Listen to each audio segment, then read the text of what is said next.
when you come out, we hear a lot of guys come out of high school and you hear, play with your stick out front, getting his hands, and there's a lot of terminologies that make total sense. So we figure out how do we dumb it down and have a guy understand exactly what we mean physically. So one thing we talk about is having your hand in your pocket, right? So we say have that bottom hand in your pocket where, if you're a righty and you're coming out on attackman, you're broken down and your hand is here, right? Because if you're playing out front, your hand's on your pocket. If you're playing like this, some of the younger guys play, your hand is definitely on your pocket. It's your belly button, right? So again, if you're here and you broke it down, you naturally create a 45-degree angle on your stick. It means you're gonna be out front.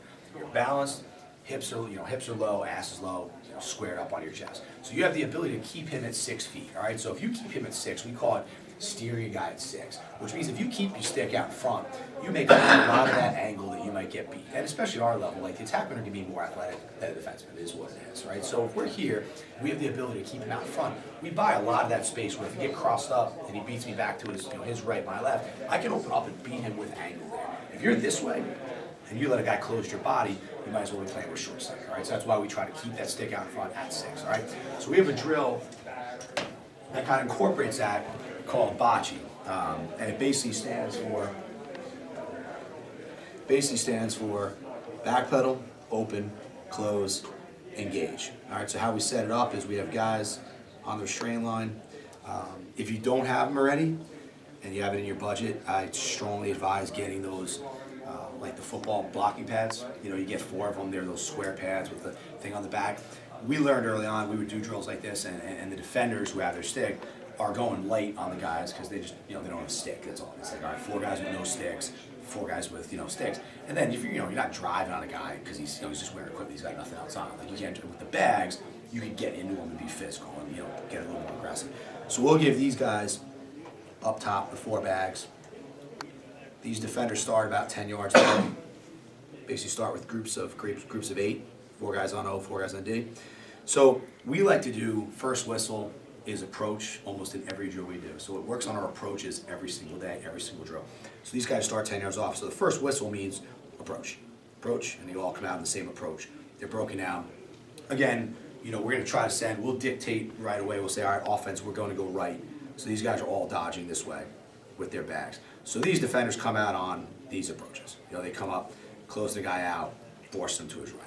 So then the second whistle is we're going live. So this is where it comes into play with the bocce. So B is second whistle, dodge is starting. You backpedal, all right? First thing you do is always backpedal, all right? We get a lot of guys, high school, college level, that commit out in front on a dodge. They try to get that initial poke check as you're starting your dodge. They're leaning, their balance isn't there, and the guy's coming downhill as you're going uphill. It's not a good scene, all right? So you want to keep that square balance, backpedal, and our backpedal is taught more so like a defensive back in football. You see guys who have this backpedal, and then all of a sudden it's like, this is not an athletic position, all right? And then you're giving the guy an extra 3 or 4 yards to get that downhill, burst on you, where you're going back, and you're letting him have all that time and all that space to dodge it. So what we teach is backpedals are short and choppy. So the O, the open part of it, on the second whistle, these guys start their dodge to their right. They go downhill first and to their right. So the open is very easy. It's opening your hips. So you're here, back pedal, they're going to your right, they're opening, all right? And that's all of us at the same times on the same whistle. So the close is where I think it's something that doesn't get taught as much as it should.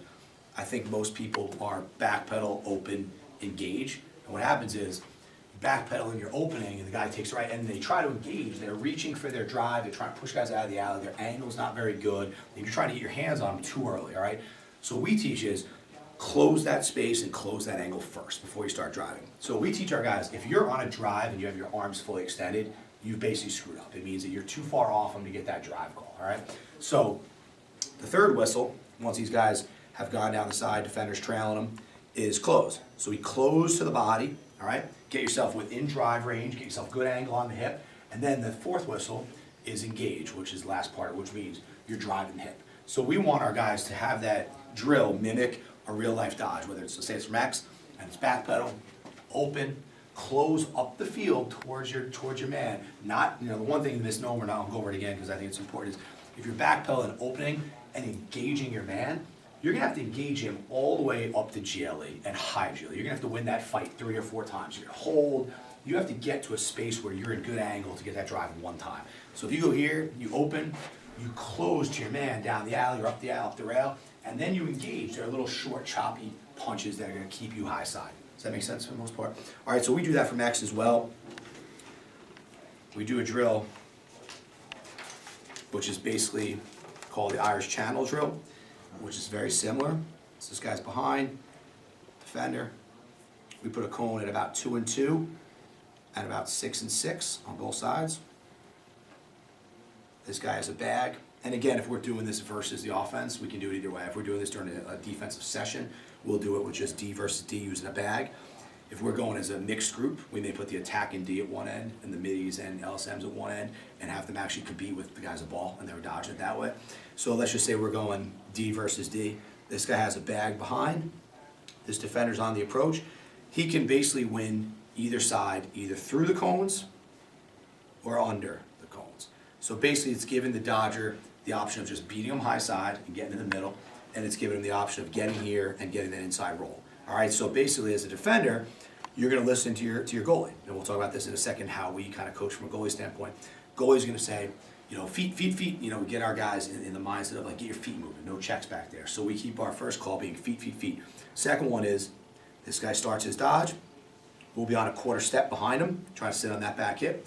So now, once we get like in this area, you'll start to hear close. So our goalie's telling our defender, hey, you're on his hip, you're doing a good job. Don't drive, close up to the field to get to that spot where we gotta win that one time physically. So he'll start to close to here where the guy's on his dodge, and then once he gets in that range near GLE or just above it, you're easy to hear drive, which means he then physically gets into him to the high side, and you'll hear turn back, and then that's where in a normal defense, we're sliding to his back right away on the inside roll.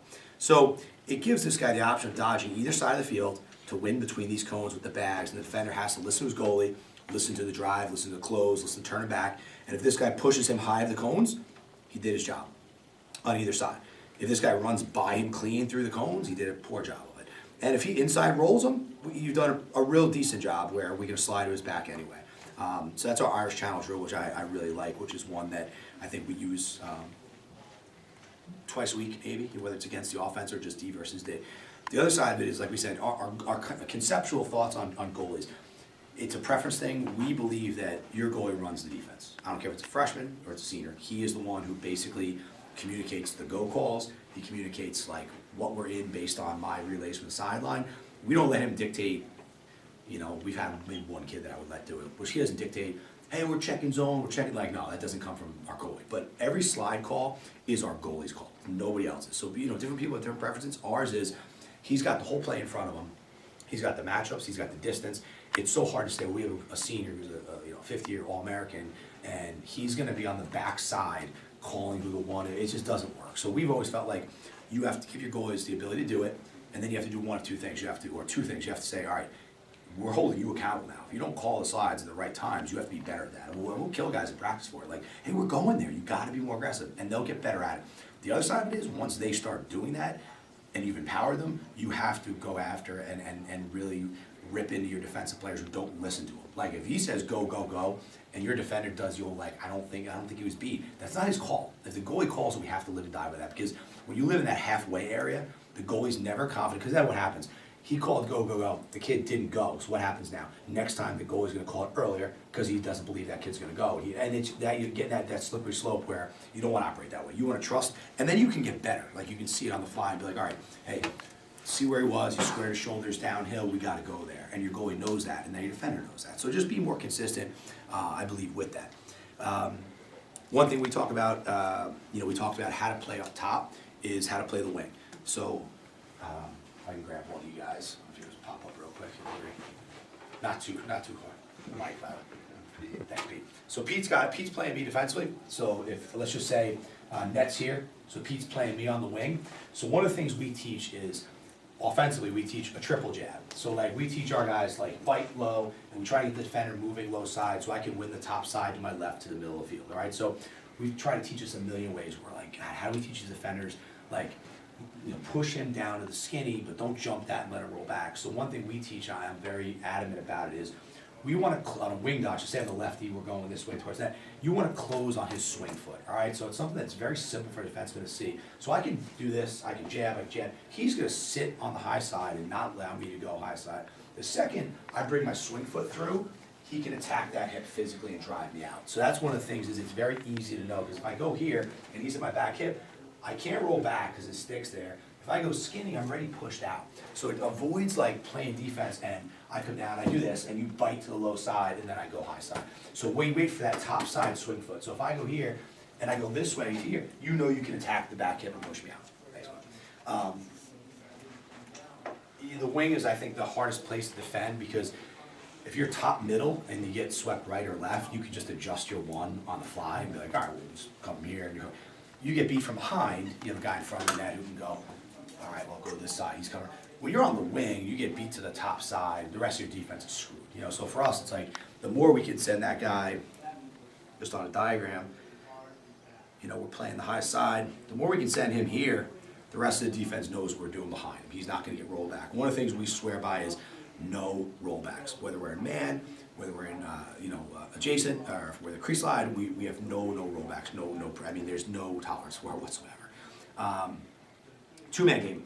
So one of the things, you know, you run into a lot more nowadays is teams are running a lot more two-man game and pick games, all right? So we were trying to simplify, I think we've done a pretty good job of this over the last couple of years, simplifying how to play against a team that sets a lot of picks and be consistent on ball, all right? So let's just say this guy has the ball back here, defender on him.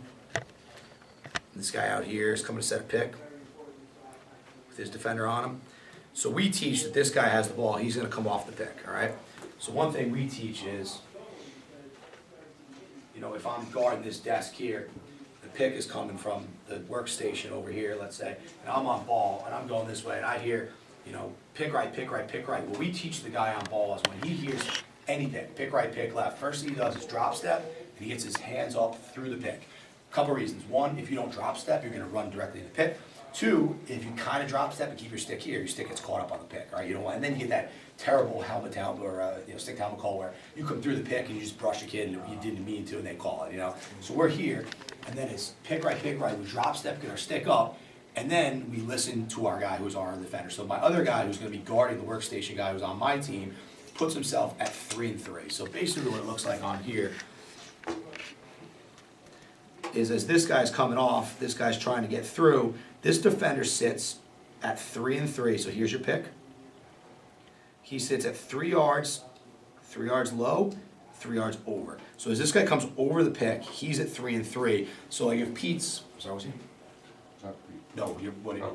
Bill. So say Pete is picking, or Bill's picking for Pete, sorry, and Pete's coming over the top of this pick. If I was guarding Bill, all right, and I see Pete's coming over the top of it, if I sit here and Pete comes over this and our guy gets hung up on Bill, I have terrible angle to get to Pete as he's coming up the rail. So if I'm 3 yards low and I'm 3 yards over, I put myself here where if Pete comes over the top of that, he sees me sitting here. He's not gonna come off it high and fast. He's gonna kind of take a look at it. I also have opened up space with these 3 yards. Whoever was on Bill on my team, Pete on my team, hey, get through, or switch. So if I see whoever's guarding Pete as he comes over and is gonna get hung up on that pick, I can call it because I got it in front of me and I can see it. I'm also here where I can switch it with a really good angle. The other thing is if we decide not to switch it, so say Pete's guy gets through me and Bill underneath the pick and we stand that matchup, I can see it, that we're good and we don't have to switch it, and I gave myself angle where as that guy pops, I can play back out with angle. So I'm adamant about being at 3 and 3 on the dodge side of the pick. I'm very much adamant about that. The other part of it is we have areas where we like to free double. And our guys love it, and I love it. And basically it's like 5 and 5 on both sides, about 2 yards low on the back of the net, like net back behind the crease area, and shallow middle. So the reasons why is, like let's just say this guy comes down and sets a pick at 5 and 5. Defender's here, defender's guarding X. So he's coming up. If we try to get this defender through, like say he goes to 3 and 3 where he's supposed to be, to get this guy through, this guy comes over the top of the pick and shoots it every time. Like there's no help there whatsoever. So what we do is we teach the guys that as this guy's coming up, he listens to his defender who's here where that pick's being set, he doubles to the face and we double to the back, and we basically bracket that on a double. So we do that at like the 5 and 5 areas right on the sides of the net. We do it at just X right behind the net, and we do it in the shallow middle of the field. Because what happens is, if we double this, if the pick guy decides he wants to slip inside and look for the ball, there's so much traffic in there, there's no way they're throwing that ball in there. So it's one of those things where we've been able to kind of create areas of the field where if you want to set a pick there, you're going to pay for it, you know, and I think you could be aggressive with that at any level. I really believe it's something that, you know, especially in today's game where everybody sets a lot of picks, and you guys may have a team that's really athletic and face a team that's not, but is slick, and they want to just keep picking you because they can't run by you. If you have something like this where you're going to make them pay for some of these picks, you'll pull them out of their game a little bit. So on the slide and release part of it, something we just touched on a little bit before, we have an S&R, which is basically our slide and release drill, which we put defender inside, and we have cones out here in the alley, just down the pipe and maybe 8 yards out. Guy up top of the bag, defender here, defender inside, you have your goalie. So basically what it is, you know, we can do both sides or just one side. Sometimes we just start with one side. So whistle, approach, whistle, we're live. And this is good for the goalies to see. If he's winning through these cones, it probably means that he's down the alley with good shooting angle. And now you can kind of read. We put we'll put these cones at 15, just so they know, like, hey, if you sent them, you probably should send him by then, because by the time he gets there, he's going to be at 11 or 12, which is about the minimum you want, I think, at our level, that shot to happen. So basically, it's, you know, one thing we'll talk about before we get into it is our, so say we're coming from the crease. So say as the defender on the crease, you know, Pete's dodging Bill up top, and let's just say I'm the one side, and I'm watching the dodge up top, right? So we teach our guys that we'll have an anchor call. So anchor for us means we're anchoring off the crease, and our two slide is pushing us because we know there's a dodge imminent. So the reason why we don't stay on the crease guy is, you know, say you guys are at 18 yards and I'm sitting here waiting for the slide, two things happen. One, you're gonna beat him maybe clean, and then I have a 11-yard slide, and it's just not gonna work. The other thing is goalies can't tell if you're beat, and then by the time we can tell that Bill's beat, he's at 12 and I'm arriving at 8 and they're getting a shot off. So what we do is we shorten the slide before the dodge happens. So we're here on our anchor, we get ourselves out, we don't square our shoulders because we want to be able to see our man and feel the inside, but the two slide pushes us, and then once we see, okay, he's beat, say you're beat at 15, I've shortened the slide that I can now get here at 12. And I think that's something that we do. We call anchor, and then go. So our guy knows that once we hear go, opens the shoulders and we go, all right? So on the slide release part, that's kind of how we set the drill up. We put a slide guy inside, put these cones here. Bad guy's job is to win through the cones, all right? So once we hear go, defender's on the back, defender slides to the face. So here's the kind of slide and release portion of it, all right? Can I steal one of you guys again? So, or both actually, that'd be great if I could steal. So let's just say Pete, you're up top getting dodged, and Bill, you're guarding him, sending him to his right down this alley. All right, so let's just say we're here, and I'm the one slide, and we'll just walk through it. So Pete wins to his right down the alley, go. So we teach our guys is when you arrive on the slide, first off, the guy who's on ball sits on the back hip, does not get rolled back. It's so key within any defense. We want to keep him right to this slide. So Bill will sit on the hip and be physical. So when I slide, we teach our guys stick through, body through, and we almost create this V hold where Bill's got him bracketed, I got him bracketed. Now, preference-wise, you guys are good, thank you. Preference-wise, we play it more aggressively. If we get that type of double on a slide, we like to push out a little bit adjacently and make that guy almost have to clear out of that double, and you can play it aggressively. Some teams just play it as, okay, which way does he determine he wants to go? And this is something we were asked at the end of the last one, which it's a question we get a lot. Let's just say, at a very small scale, this is what it looks like. So let's just say ball's here, we slid here, backside guy's here. And everyone's like, well, who stays on ball? And I'm from the school of, I don't believe that you can say, well, slide guy stays on ball. Like the guy who slid stays and the guy who, you know, got slid do peels, because the angles aren't always correct. So for us, it's like, we determine which guy has high side after the slide. So what that means is, once we get there on the slide, if this guy sees the slide and continues out wide, tries to get out of the slide, he goes low towards the net, towards the corner, the bottom guy can reestablish high side and he's good. If this guy gets here and sees the slide to his face, the guy's back and goes, oh crap, I'm gonna wide roll back, this guy establishes high side, the other guy gets in. So those two guys can basically determine who stays on ball and who goes in. So whoever has top side goes, I got ball, and the other guy gets in. So the reasoning, you know that is, if you bail early, no one knows who has top side. So if you stay on it, the guy on ball, he's gonna turn the ball over. If he sits like in that double, he's turning the ball over. So he's gonna determine on Pete's slide, he's gonna determine, okay, do I wanna go around the pole to X, where now the pole guards, or do I see the slide, and I come back to my left, and now Bill regains top side, he stays. So as long as guys, and it's something, we got a question at the end of the last group, you gotta drill it. If you're gonna play that way, it's the most efficient way by a mile, but you have to drill it. Like our guys, we may do 30 of them in one set once a week, and we probably correct between 6 and 8 of them. You know, like, and we do it almost every third day. So it's like you figure, college team, they got pretty good defense, like it's the same thing. They just have to command, like when in doubt, stay on that double. And what it does too is, we talk about all the time, if you stay on that double, for this guy to get his hands clean, he's gotta go out wide to the sideline. And guess what happens when he goes wide to the sideline? The adjacent at X has to go wide to the sideline so you get the ball. And what we do is we call it lengthening the offense, where now, yeah, you guys stayed on it kind of aggressively, but guess what? This guy's out here feeding through X, and you guys have plenty of time, whoever gets back in, to get back in and find the open guy. So you would think like, wow, we played way aggressive, but we're giving up the inside. No, you're not. You're having them operate now 30 yards from the net. That's the other part of it.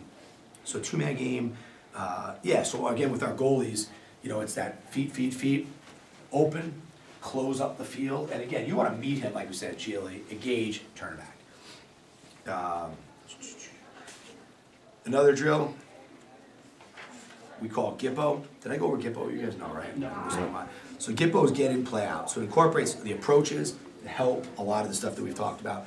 So we put a cone inside, crease guy, 4 guys on the outside with the ball, well, 1 guy with the ball, 4 on the outside.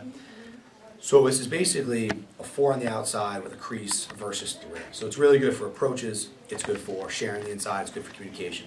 So if the ball's here, defenders on that good approach, and these 2 defenders split the cone adjacently, all right? So 1 pass away, these guys split the cone. So this is where reading body language comes in. We talk about this a lot. If you can read body language, you shorten your adjacent approach by 2 or 3 yards, which gives you a much better approach, and you're much further from the net, and you're broken down. Instead of kind of that, they threw it, my man, I'm getting out late trying to break down, and you know, I'm screwed because he's shallow to the net. So what we do is we set it up where this guy has the ball here, defender's out, share. If he cradles like once this direction, we start to play him out, we start to bump him in so that he's shortening when the ball gets here, that approach to be broken down. So now, the guy who obviously moved the ball, he now has to get in. So we teach something called closing the window. Some of you guys said, you know, let the stick lead you back in, like there's a million different terminologies. So if I'm out here, you know, the ball goes adjacently up top, I don't go like this and get back in and help the inside. I certainly don't go like this and turn my ball to the back, back to the ball. If I'm here, ball moves up top, we call it closing the window right away. So we're closing that skip lane behind me. So if I'm out of the wing and they move it up top and I lazily put my stick down and they creep a guy up from behind, he's wide open. So I want to be out. If they move the ball adjacent, I open up and I get to the inside and push the slide. So then, as this guy gets in, he opens up, gets inside. Now he's here and this defender's here because they're the 2 adjacent guys when the ball's down here. So again, now the ball moves here. This guy's already played out, this guy's played in, and it's the same thing over and over. It's the 4 and 3, and it goes on, it's continuous. Somebody actually posted this online. I don't know how they pirated from, we did a championship productions video, but this is online somewhere, so you can probably find it. I don't know how the whole copyright thing works, but it's above my pay grade. Approaches, angle, swing foot, guarding 2-man games, on communication, drops there, free double areas, goalie communication, feed drive, off all day, weak side help.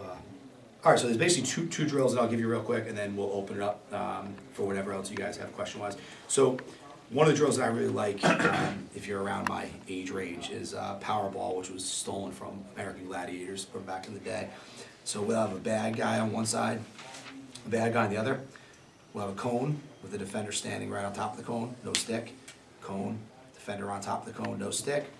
And a defender who's going to be guarding the bad guy, and a defender over here who's going to be guarding the bad guy. So just alternate sides. So let's say we start over in this area. So basically the bad guy has like the blocking pad, the defender's guarding him, and then 10 yards, 8 yards, whatever they put behind them is a cone with just, you know, one defender standing there, you know, so essentially he's the guy they have to touch, you know, with the bag. So the defender has to keep him, the bad guy, from getting to that guy. So it's a lot of protecting, you know, like if he comes up here, breaks this way, defender's got to get there and jam him. He rolls back, he's got to jam him. He wants to keep him off from touching the guy in the cone. So what it does is a couple things. It toughens them up. You know, you got to get physical. You can't just let them run at you. You get your hands on guys. It also teaches them that punch and get off and then try to reset where he's going, punch again and close.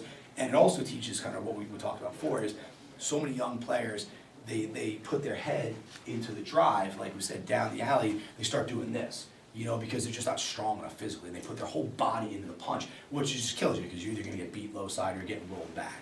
So the one thing we teach our guys is in that drill, you know, it's 45, hand in the pocket, even if it's a shorty, same thing. And you get a guy come downhill, he breaks this way, you open, you close your drive, and then you reset. And you wanna keep him away from touching the, touching the prize, you know, with the guy standing on top of the cone.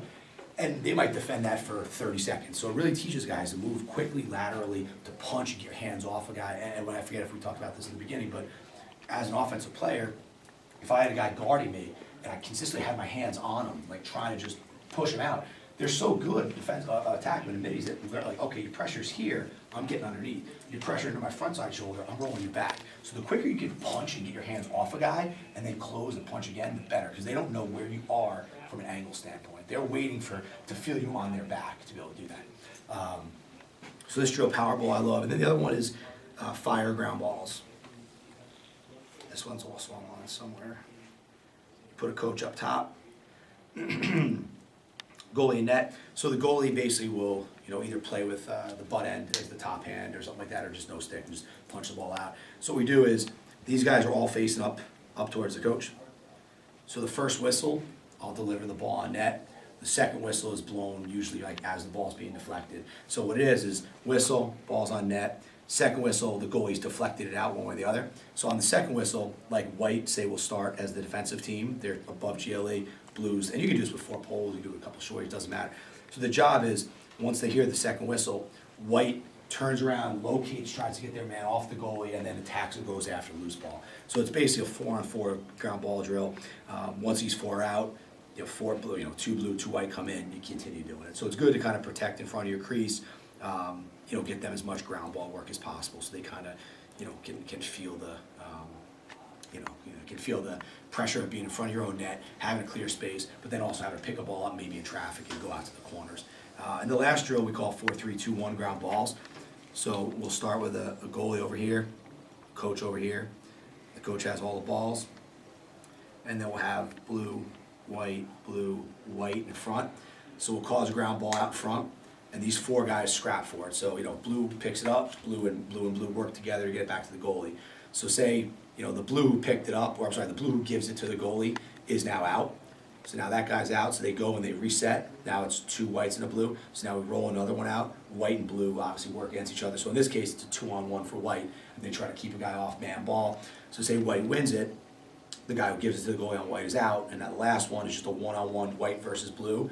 And when we kind of have fun with it, we let whoever pick it up go live. So like say that's, you know, white pole and a blue pole, whoever picks up that last ground ball that gets rolled out, they're going 1-on-1 to the net. So it's like you have poles operating against poles. It's kind of a cool, you know, this is 4-3-2-1 ground ball. So it's kind of a cool, you know, it keeps it moving, because again, you can have, you know, groups of 4, and it takes not even a minute to go through a group of 4, maybe 45 seconds, you know, real quick.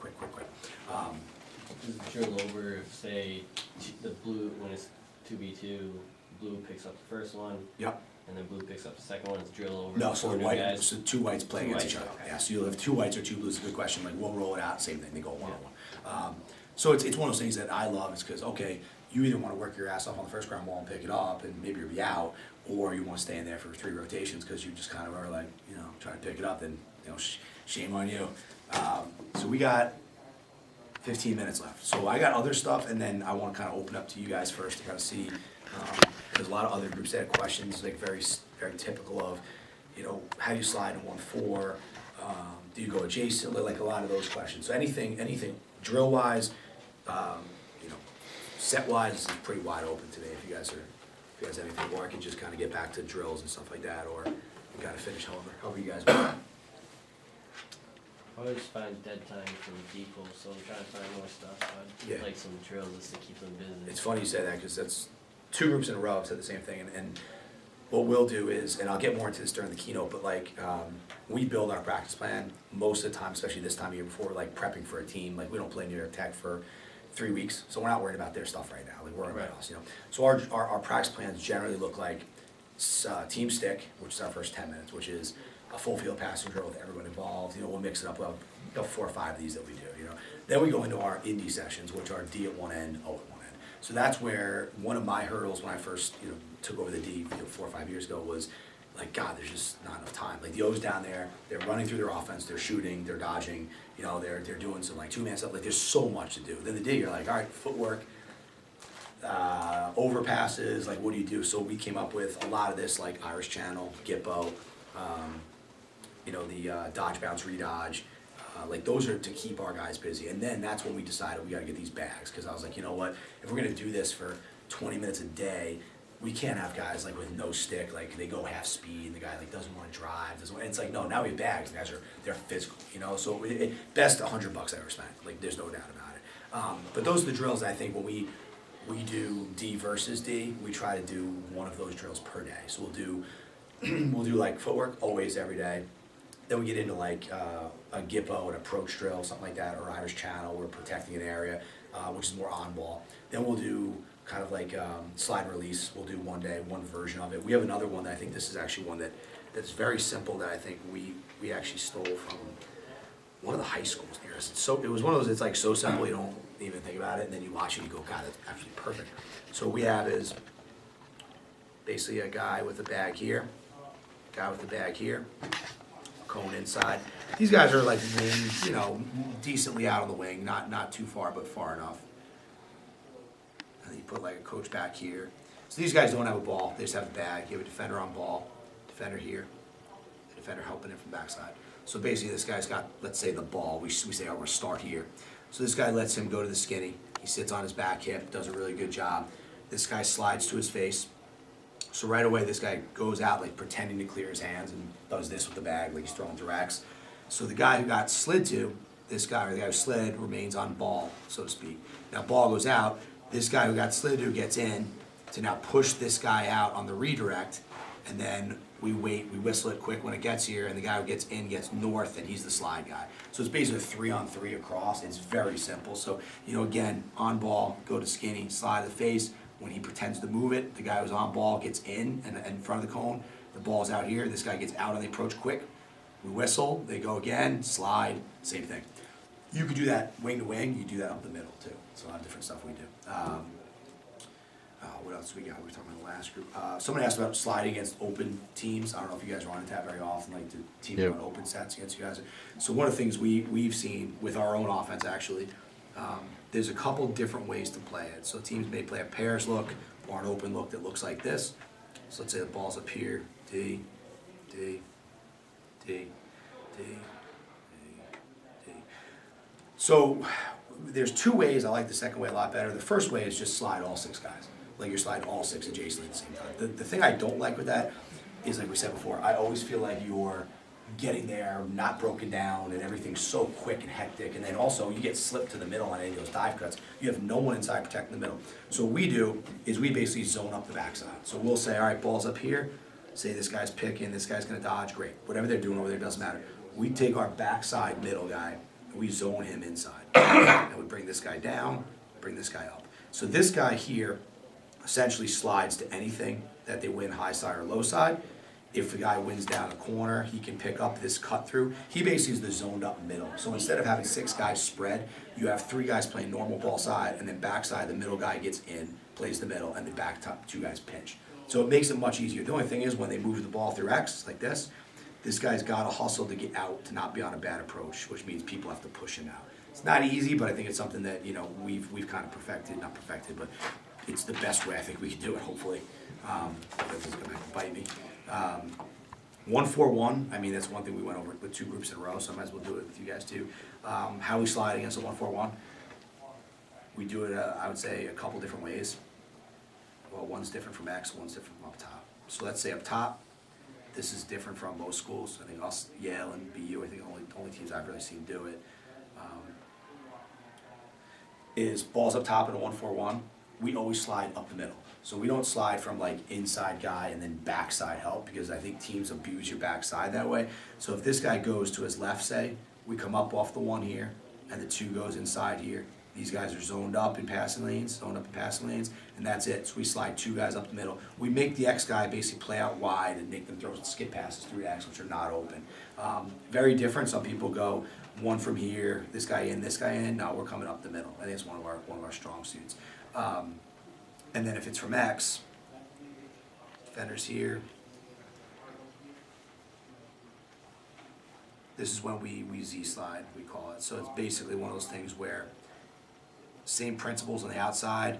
These guys are zoned up in passing lanes. You know, they're guarding their man. So if this guy goes left, we slide one here, two over, third guy down. So it's a kind of a Z-slide look. So that's kind of our look of like, okay, we're going to your face quick. You're not going to have the inside guy because we're playing over, and then we're playing down. And then if they move it out and they skip it up top, we just uncoil it. He comes up, he goes back over, he goes back inside. So it's very simple once you get it down conceptually, but you can play fast out of it, and they don't have a lot of looks from it. So on your wings and that, you don't shut them off. They just play like in the passing lane, kind of. We basically teach these guys, like, take as much passing lane that you can as long as your guy's not in the step down area. And the mistake a lot of the offense is making there 1-4 is they put them like GLE and like 13 yards wide, where it's like, give them the ball. I'll let them shoot that all day. So these guys can play in and kind of clog the best. When you get dodged from behind, this is the lane that is the most, troublesome, that they can throw the skip pass or a bad approach up top. Yep. So this guy takes as much space as high as he can, and it almost baits them to throw to that guy. We try to play soft, but if that guy's sitting there, step down spot, we got to play out a little bit. So what else we got? We got 8 minutes. Anything form wise, slide wise, specifics? Trying to run out of gas too. Oh, jeez.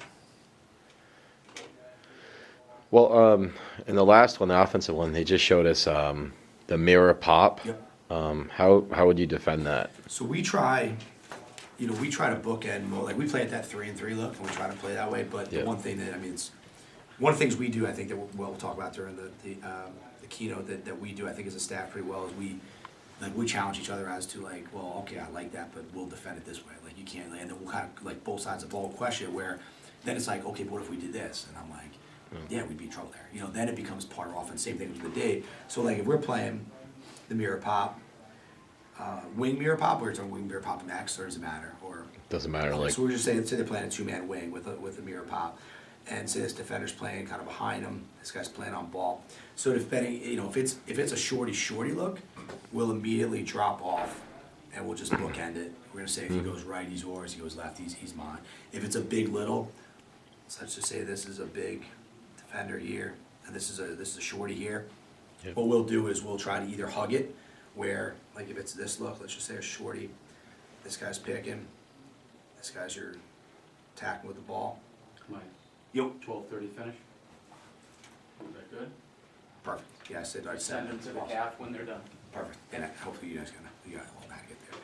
So basically, if this guy's coming to pick, and we want to stay on that matchup, and say this is before the pop, we don't know the pop's even coming yet, what we'll do is we'll hug this shorty behind the pick. So we'll put our shorty just right up on the back of the pick to allow our defender to just play underneath everybody and be able to play and find that angle. If they do the mirror pop look, so let's say they just go, they're popping before the pick comes, it's what makes it kind of difficult. So if we're here, and all of a sudden this guy goes skinny, this guy pops quick, we can play it two ways. We can show hard and get a hard switch and get him back to that pop, which is difficult at times. Or we just basically say, you know what, they're out of the equation now, and we go to that slide from before. Like we said, it's that, that guy's zoned inside, and then we're gonna go up, over, down, and that's kind of it. So the mirror pop was created because we're not a big just like Canadian pick team and like, all right, pick and slip. Like, we don't play that way. So the mirror pop is great because like if I'm up here and Bill's my mirror, and you're trying to help off of Bill, and I shake it to the high side, like, and he pops, you gotta make that decision really quickly. Are you gonna try to slide to me? And if you stay at home on Bill on the pop, now we're getting someone else sliding. So that was why the offense was kind of designed that way, where it was like, you can't play off the mirror pop. And when we're at our worst offensively is when the guys are lazy on the pop. So like if I'm here and I go and Bill kind of lazily pops, his guy can jam my lane quick and still get back to Bill. And that's why it's like, no, these guys have to pop quicker. And that's one of the things that, we've kind of created our DNRO based on each other's groups, because it's like, here's how I'd play it. Well, we can't do this. Well, he's got to pop quicker. And then we kind of create something with that, through it. One other drill, I think you guys would like it. This is one for certainly high school and college. So we put D, goalie, D. So those are all long sticks, or if we want to do it. And then up top, we have a white line. I'll say these guys are in blue, sorry. So I always reference our defensive guys in blue, our offensive guys in white. And basically it looks like this, we call this dark drill. So essentially it was made up for our defensive players to kind of get in the, with playing offense, playing defense, and clearing and riding. And you can put up here, I mean, your white guys are your LSMs, your D middies, your face-off guys, those guys are all the guys in white up top in those 4 lines. So we hear break, banana, banana, goalie will go to one side with it, you'll hear over, over, over, he goes back on the over with it to here, so then this blue guy just breaks up the field, and they throw a little outlet area. So you get one banana, to an over, to a break up the middle. So when this guy catches the ball up the middle, about when he gets to the restraining line, he picks one of the 4 lines, he throws the ball, it doesn't matter. So all 4 of these guys are in. So say he throws the ball here to this guy. Now, he's gotta get back in and play the point, and the 2 bananas have to get back in and play the bottom. So you create that triangle, and now all these whites are coming in on a 4-on-3. So it's nice because it incorporates, banana to an over, to a breakout, to a 4-on-3 transition. And you can just do it over and over and over. So it gives your guys if you have LSMs and stuff, now they get the kind of joy of coming down, playing 4-on-3 and playing some offense.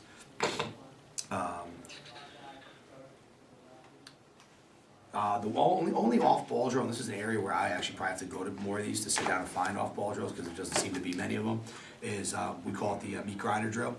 So you have guys on the outside, and we can do this O versus D. We usually do it O versus D, and then we'll put a D guy inside, attack guy inside, and basically what it is one ball's on the perimeter, and they keep that ball hot around the outside 4, and the 2 attackmen inside are working as a pair together. So the 2 defenders inside have to kind of play with each other, like, hey, switch that, I got high, you got low, you're ready, all right, here goes quick. And so they have to kind of communicate through the whole time. So once the ball moves around the outside, these guys find a spot where, there's a pick and they can jam one in, they jam it in. So it teaches our inside guys to kind of see to, be ready to slide, but be able to talk to each other and switch and communicate. And be north of your man, which is, if the ball's here, we want our guy north of this attackman, What else we got? Could you talk to just kind of generic preseason practice plan? Sure. Starting with team stick work, Yep. and then O and D, and then what? So, and this will be expanded a lot during keynote, but just okay. the I guess the bare bones of it that makes the most sense in this setting is we'll do, and this is something we'll do as a staff. We'll sit down before preseason and say, all right, we literally will go in the office and we'll write the 2-man game, Jason sliding, crease sliding, man down. We're doubling late. We need to do this. We have everything listed offensively. What are our offenses? Transition. This. And we list everything, and then we kind of go, all right, how do we group these together from practice to practice? So we kind of come up with with us, we had BU last Saturday. We had 7 practices when we got back to BU. So we went, all right, riding, clearing, OD, face-off, we had everything mapped out. We said, all right, how are we going to incorporate this per day and line it up? So what we did is one day, Brian would say, I really want to go over on-ball dodging this day. And then we'll go, all right, that's a perfect day for Irish Channel for us. We'll go, all right, we're going to work on back pedal, open engage, bocce, then we're going to work it live, and then we'll do that as an indie, and then usually our team drill, which is incorporated right after indie, is O versus D within what we learned. So if they were going over a 2-man game, or we were going over a 2-man game defensively, we'll then go into a 4-on-4 drill, which is, literally it'll be this. It'll be, white, balls all start in this corner, and you basically play 4-on-4, and Bri will tell the offense, everything has to be a paper slip, everything. So then our guys, defensively, we just came off of doing all 2-man stuff and doing bag work out of it, so it lines up. Then we usually slot in a transition. 10 minutes, 15 minutes, we'll say, all right, that's something, I think Kyle and them, I'm sure, had a few concepts and drills, but it's, okay, well, here's what we do in transition. Here's 3 drills that we rotate, 4 every 4th day. Then after transition, we usually go into a competitive drill that is miscellaneous. It might be all right, we gotta work on our clearing and riding. Let's do clearing today, and we'll do this drill that mimics what our clear looks like. And then we'll go into full field, and we can either chop it up with rides and clears, we can just have them go live. The one thing I advise, and I didn't start doing it till about 4 years ago, is we used to go full field in practice, and it was all right, let's go. And then you pick the teams, put the ball down, and it was the Wild West. It was the ball's thrown away, got back in, and then every 3rd practice I'd bring the guys in and be like, what are we doing? And I started thinking about it, I'm what are the repercussions? So we started having situational lacrosse. We start saying, you know what? We start saying, you know what? Hey, it's 6 minutes left, tie game. So now you almost force the guys, like that turnover where a kid comes down selfishly and runs through a double with 3.5 minutes left, up 1, that's a teaching point, you know? So we would stop it, stop the clock, and go, listen, you're up 3. Like, what do you think? I should probably get it out, we should probably sub there. Yeah, so it's a way of not just doing this. Ups and score, ups, and then you go, this looks terrible, so we do situational, then we go 6s, and we just go live 6-on-6 against each other and kind of go over, you know, something else. Like, again, if we indied that day, if we indied zone offense, we're indieing zone defense that day. And then we'll come together in 6s, and we'll do some zone, some man-to-man, and we just kind of mimic that. Man up, man down, usually every day towards the end. The only thing that changes is once we start our schedule, that indie turns into, instead of 40 minutes of D&O at both ends, it turns into like maybe a mimic 6-on-6 at both ends, and we go, all right, here's how New York Tech runs, you know, their 2-1-3 offense. So you start spending more time on teams we're playing as well. But I believe if you map out, and I'll get, like I said, more into this later after lunch, if you map out with your staff and everything, like that clear path, you don't do this, like, because you end up doing this, and I've done it in the past, you have practice, and then all of a sudden you're like, God, you know, let's go over blah, blah. And then you're like, no, like, just, we have the plan, let's stick to the plan. But then you get 4 or 5 practices in, and you go, all right, they get transition really well.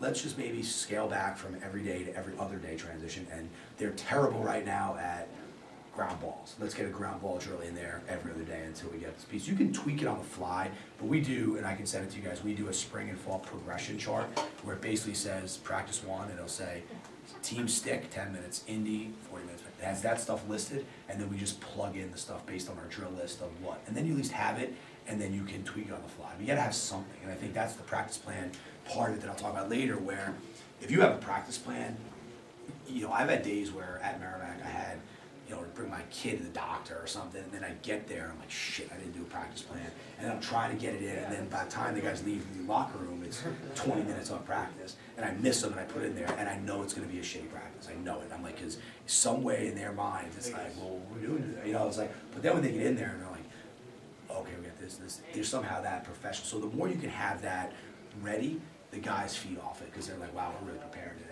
you know, and even though we're super prepared, that one day, it's like, you know, it is the one day you don't have it, they're like, you know, so, yeah, so we should be good to go now. Well, thank you guys. Thank you. I'll see you guys out there at lunch.